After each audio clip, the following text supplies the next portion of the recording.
अब आपको आज की सबसे अच्छी तस्वीर दिखाते हैं। यह तस्वीर छत्तीसगढ़ के उन गांवों की है जहां पहली बार तिरंगा फहराया गया।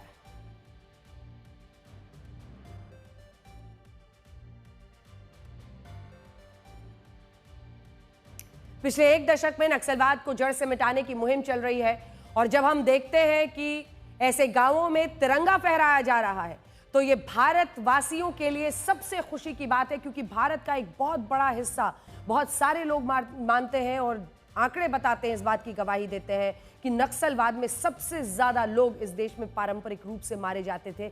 लेकिन अब स्थिति पूरी तरह से पलटी हुई दिखाई दे रही है और नक्सलवाद को जड़ से मिटाने की एक मुहिम चल रही है।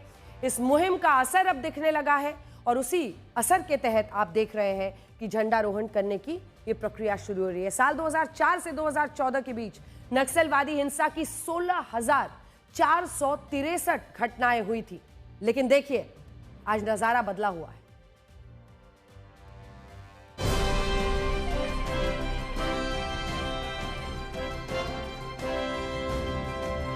भारत माता की, भारत माता की।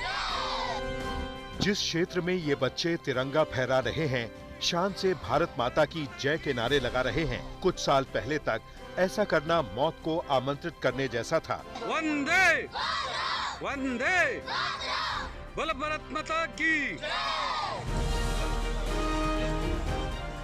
ये छत्तीसगढ़ के उन इलाकों के बच्चे हैं जो कई दशकों से नक्सलवादियों का गढ़ थे। इस पूरे क्षेत्र में आदिवासियों के लिए नक्सलवादी ही माई बाप थे और नक्सलवादी ही शैतान का रूप। आजादी के 78 साल बाद पहली बार बस्तर, सुकमा, बीजापुर और नारायणपुर जैसे नक्सल प्रभावित जिलों के 29 गांवों में तिरंगा फहराया गया। 7 ऐसे गांव हैं जहां पर पहली बार वहां ग्रामीणों ने स्वतंत्रता दिवस मनाया है और वहां पर पहली बार तिरंगा फहराया गया है।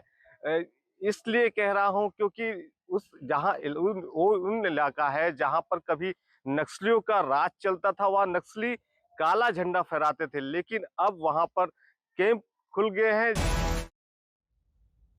नक्सलवाद से तो हम जीत जाएंगे, लेकिन मोटापे से कैसे जीतेंगे? तो अब हमारे इस विश्लेषण को भी देख लीजिए। लाल किले से प्रधानमंत्री नरेंद्र मोदी ने देशवासियों के स्वास्थ्य को लेकर भी एक जरूरी बात कही। उनके भाषण का जोर भारत को शक्तिशाली और सुरक्षित बनाने के साथ स्वस्थ बनाने पर भी था और इसीलिए उन्होंने देशवासियों से एक खास अपील की, जिसमें पीएम मोदी ने खाने में 10% तेल कम करने की सलाह दी। पहले आपको प्रधानमंत्री मोदी का ये बयान सुनवाते हैं। हमारे देश के हर परिवार को चिंता करनी चाहिए। मोटापा हमारे देश के लिए बहुत बड़ा संकट बनता जा रहा है। आने वाले वर्षों में लोग, जो पंडित लोग हैं वो कहते हैं, जो जानकार लोग कहते हैं, हर तीसरे व्यक्ति में एक व्यक्ति मोटापे का शिकार होगा।